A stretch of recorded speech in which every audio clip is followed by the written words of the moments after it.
Welcome to New Beginnings with Karin Delk, where we celebrate the creativity, courage, and wisdom of people creating change.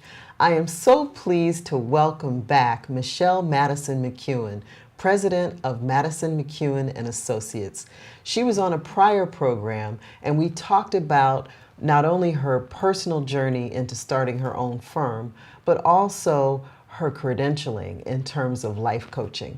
And we ran out of time, so I wanted to invite her back so that my viewers and guests can continue the conversation with her on what are some of the life events that people cover. So welcome back, Michelle. Well, thank you, Karin. Thank you for having me back. Yeah, and so one of the things that I wanted to begin with is, because we really didn't talk a lot about this, what are some of the common life events, the top five, so to speak? And I, brainstormed a few and just wanted to see if these are the reasons that people come to you as a life coach.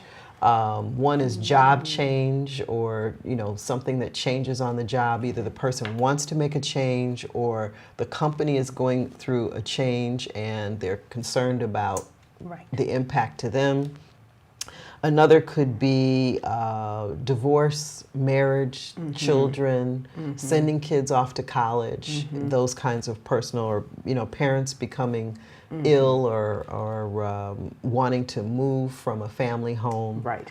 Health challenges, either for ourselves or our loved ones, whether they're our children, our spouse, our parents, our siblings.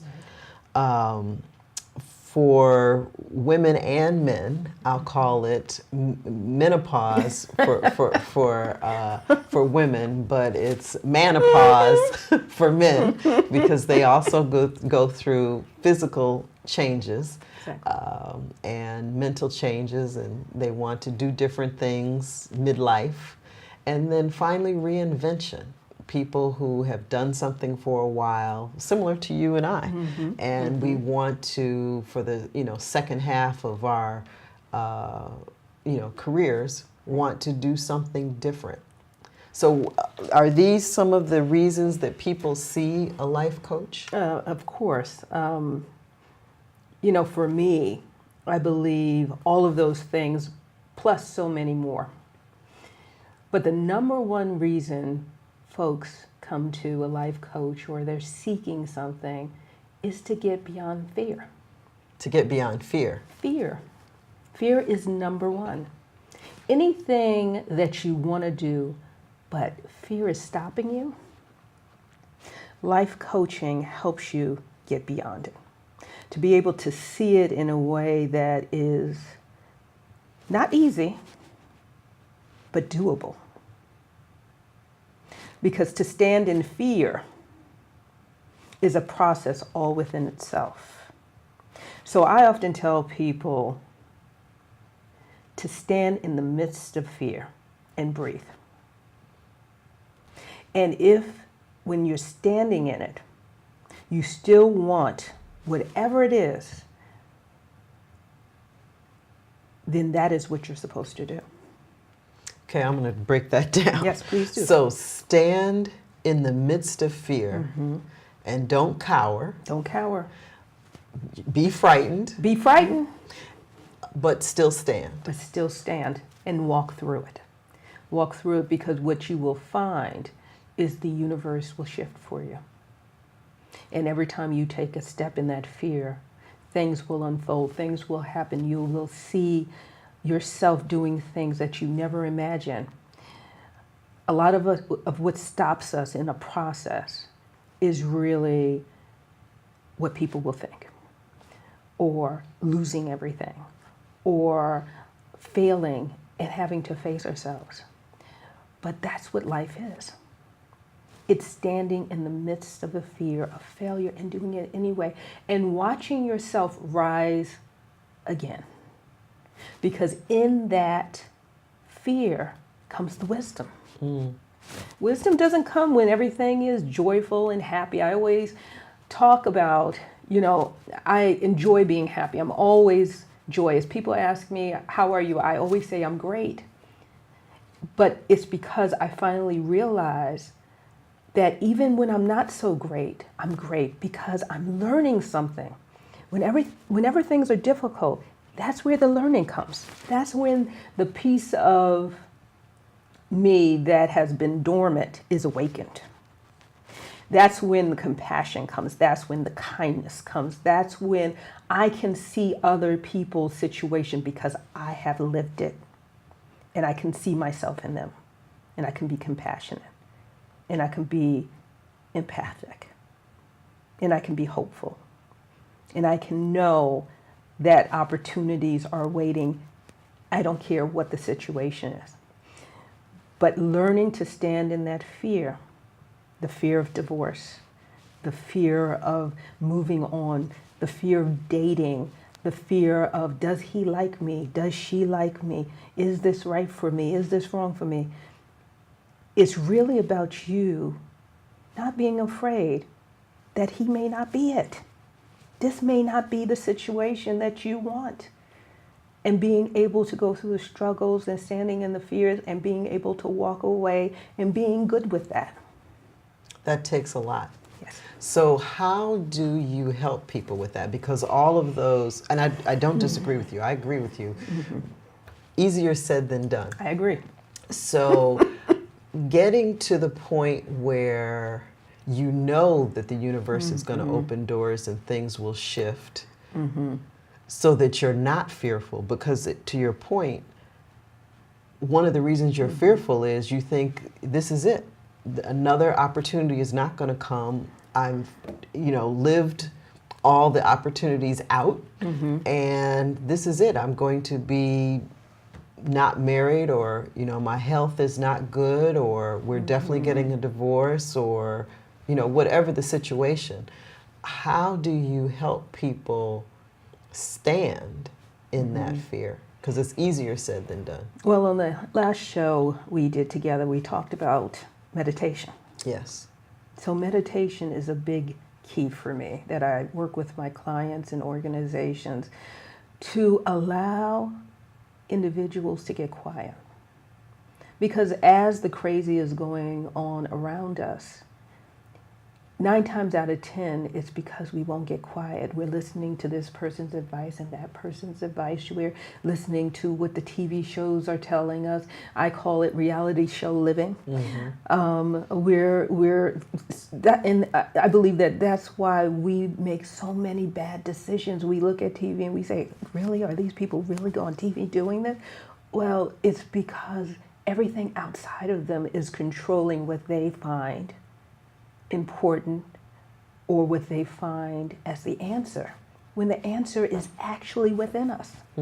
The answer is actually right there before our eyes, but we won't stand still to hear it, or we want to ignore it because it may take a lot of effort. It may take a lot of effort to sit still. I don't say it's easy because it took me a long time to be able to sit still. But once I did, I was able to no longer ask people, what do you think?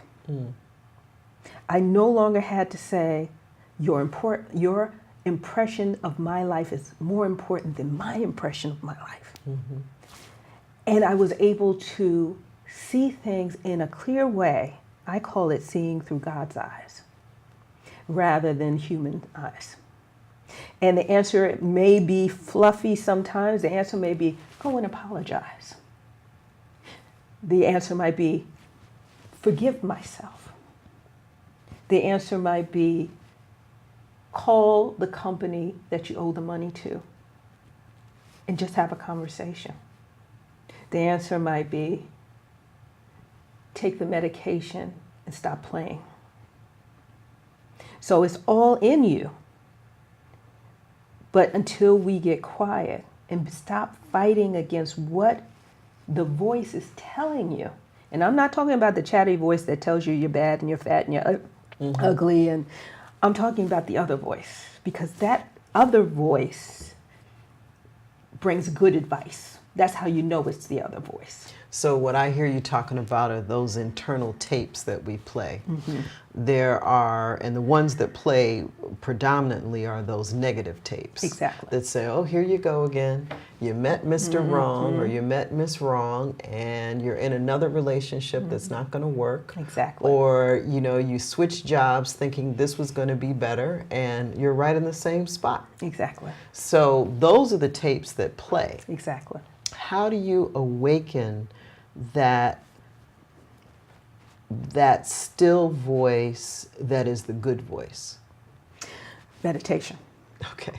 So going back to meditation, getting quiet. And, you know, the one thing about meditation is folks can't sit through it because they're afraid that that chatter won't go away. But as you practice, you no longer own the voices in your head. You allow them to happen, and then all of a sudden they quiet. And before you know it, as you continue with the practice, they totally go away. Where you can sit in complete stillness, in complete silence, with no chatter, and you can go off into a space that you've never visited before.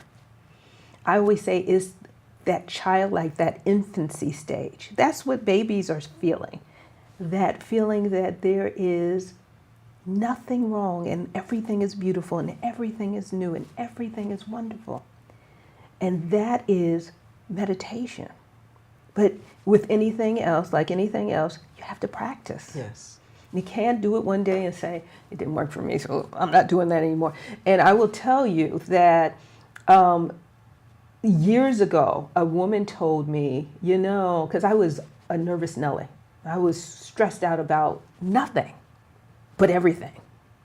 And a woman said, you need to try meditation. This was like 20 years ago. And she told me to go get a book. And I went and I purchased a book because I was looking for any answers to get rid of the anxiety and worry. I got the book, and the book described how to do meditation. And it said, imagine an intention, and you put it in a bubble, and you imagine the bubble floating up, and then the intention gets bigger, and then you go off into your own world. Well, I'm sitting there as a layman saying, what the heck is this? And I put the book down and never picked it up again. Okay. Because it wasn't realistic to me. It wasn't something that I could apply. It was just too out there for me to sit and imagine this bubble. And once I started actually doing meditation, and what I do now is guided meditation. I do my own form of guided meditation where I teach people to recognize the breath and relax every aspect of their body, from the soles of their feet to their organs, to their bones, deep into the bone marrow, into the heart, into the throat, into the skull, the right brain, balancing with the left, balancing, the chakras and the energy forces within the body, and allowing ourselves to balance so much and relax so much. Then I tell you to take it. And I say, we're going into the silence. So I take you to a space where you're so relaxed and the chatter is completely gone that now it becomes your process. And your quiet takes you wherever it needs to go. It could come in colors. You may see beautiful violets and blues and greens and grays. Or you could hear a voice. You could feel like you're floating in midair. You could feel like you're traveling someplace. You could have images of the past that come up. You could get answers in some way. Somebody may come to you that you haven't met before. The amazing things that come in the silence. And it's different for everybody. So I always believe that when you implement your own practice, that whatever comes to you is supposed to come to you. So I never put my hands on you. I never go boo, boo, boo. I never do chanting. That never resonated with me. I've tried it so I could see if it worked, but it didn't resonate. But what worked for me was music, was a peaceful setting, was really concentrating on my breath and slowing the pace and recognizing how it feels through every aspect of my being. And then sitting still. And like I said during the last segment, what happens is I might not even get a message or colors or anything at that setting. But I might be driving down the street and something says to me, you need to do X, Y, and Z. You need to apologize. Help that woman who doesn't have enough money to pay for her groceries. Or your husband's about to call, and he calls. What I'm getting the sense for is, and you correct me if I'm wrong, there's some clairvoyance here, or some level of being in tune. I say in tune because clairvoyance scares people. Okay. Because I don't think it has to be that deep. I think it's as simple as being connected to the universe, which we all are, right? But on a deeper level, and allowing ourselves to connect in where we are aware of everything. Some people call it an awakening. I call it just a simple connection. Some people call it supernatural. I see it as just being aware of others. And, you know, I grew up in New York. I moved to DC. I live in Maryland. So I travel back and forth. My family's here in New Jersey. I travel back and forth throughout the United States, really. And the energy is different every place you go. Absolutely. And I always say, when I come to New York and New Jersey, people are so unaware here.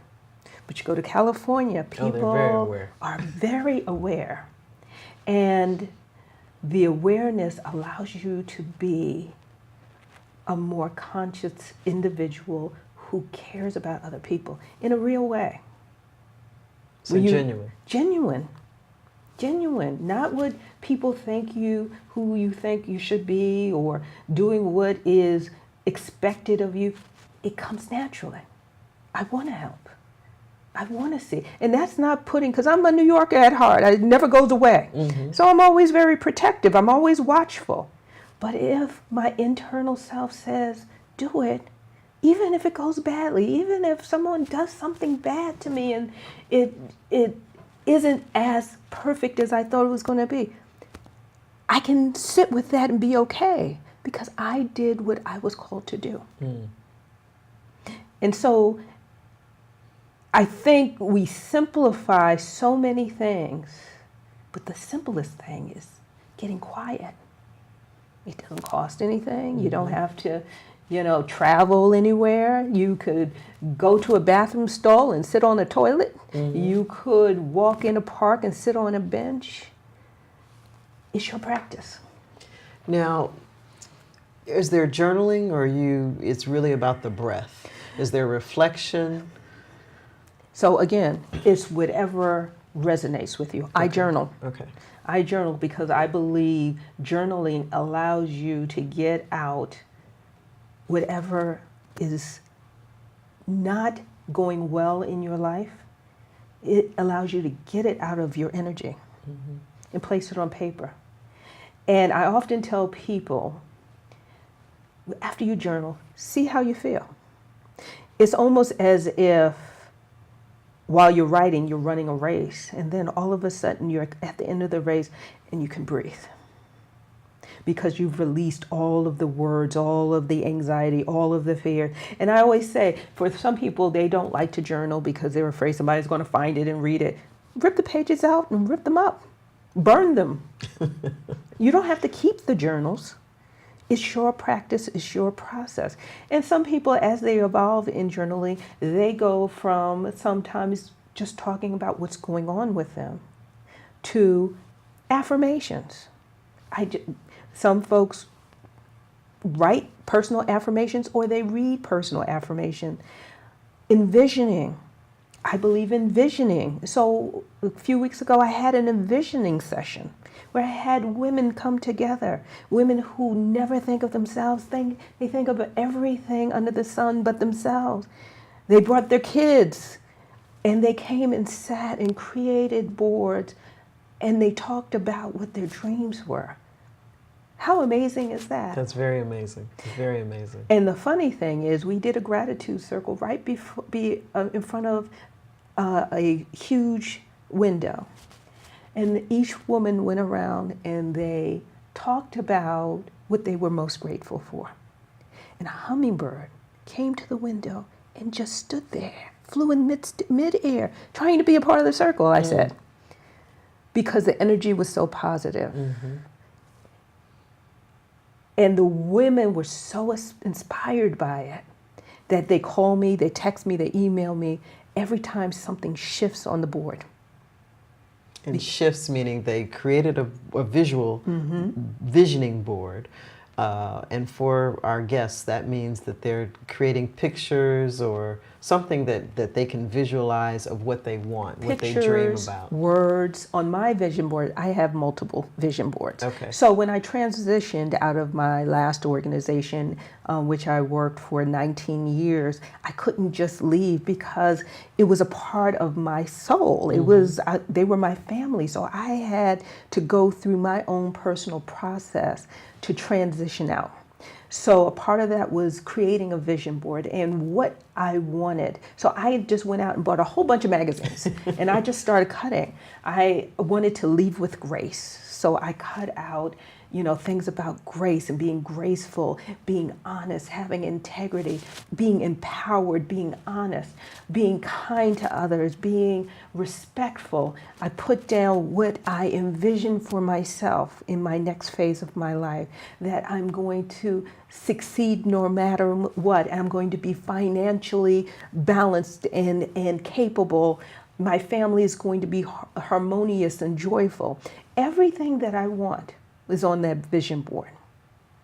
And what happens is when you meditate and you look at your vision board, things start happening. Whether you realize it, shifts start happening. You begin to make these things reality. The universe works along with you. Mm-hmm. And so for me, this, what some would say, is very esoteric. But why not? Why not try something different? Why not dream? Why not teach your children to dream? Absolutely. Why not give them a different sense of how to show up in this world? Because a life other than this, it's difficult. There has to be a balance. Mm-hmm. Challenges will come. There has to be ways to balance it. And it can't be alcohol. It can't be drugs. It can't be shopping and other addictions. So let's offset that. The world is a wonderful place every day, if you choose to see it that way. Absolutely, absolutely. So the choice is yours, on how you show up in the world, and having what I would call an attitude of gratitude. Exactly. To understand that life is what you make it. Exactly. And so how you see the world, what you shut down in terms of the chatter and the noise, helps you to stay focused on what your goal is. And I like to talk about having kind of your mind's eye. Yep. And so to me, it's like a eye right here that is the guidance for you as you're meeting people who maybe are not purposefully trying to ruin your day, but you're not having it. That sixth sense. Yeah, you're not having it. So you say, just because you're having a bad day or you woke up on the wrong side of the bed doesn't mean that that's going to affect me. I don't have to play in your playground. Exactly. I don't have to play in your playground. I love that. I love that. So guided meditation is really how you help people stand in their fear and move forward. And I know that you're a certified Reiki master. So how does that tie in? So Reiki, for those who have never heard of it, is a practice that is a million years old. It's from the beginning of time. And Reiki energy is passed on through what's called an attunement. It's passed on from individual to individual, and normally Reiki finds you. You don't find Reiki. People who are natural Reiki practitioners stumble upon it naturally. And so during my journey of finding myself, I stumbled on it. I went to a seminar and I gravitated to a woman who was doing a presentation. I approached her after, and she said to me, "Come and see me next week." Wow. And within a year, I was a Reiki master. I took several classes. It naturally came to me. And what happens is energy filters through me, and I can actually touch you and balance your energy. Wow. Simply by a touch. Wow. Simply by thinking about Reiki. And some people say they feel a tingling sensation. Some people say they feel nothing. But most people walk away so balanced and able to see the world in a different way. I almost say it's a form of meditation because it takes the client into a space of complete peace. So that they can see what they need to see, hear what they need to hear, face what they need to face, and they can function through the world in a different way. Yeah, I've had Reiki treatments, and I know that they work. I'm a big believer.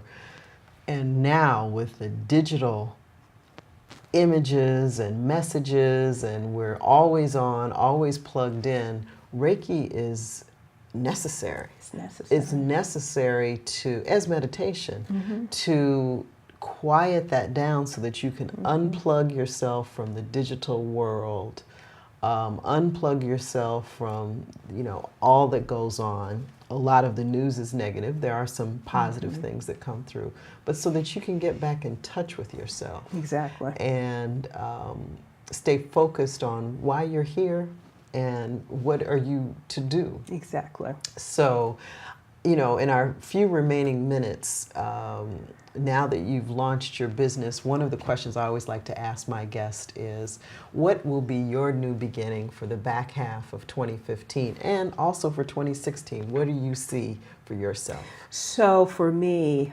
I thought about this, and of course I'm going after opportunity, but I'm letting the universe direct me. I'm not putting any labels on anything that comes. I am waiting to walk into whatever the universe has for me. So many doors has opened since I've transitioned out of my former company that I don't want to talk about the next phase. I'd love to come back and show you. Oh, that'll be great. That'll be great. We'll make that a date. I would love to. I would love to. Thank you. Thank you so much. Well, we have been chatting with Michelle Madison McEwan, president of Madison McEwan and Associates. We've been learning about the power of guided meditation and Reiki in this digitized world. We've learned the number one fear that people have, regardless of their age, or the number one concern people have is fear, and how you walk through that with grace and dignity, honesty, and resolve. So thank you so much for all the insight that you've given us today. Thank you, Karin. All right. Thank you for tuning in to New Beginnings with Karin Delk.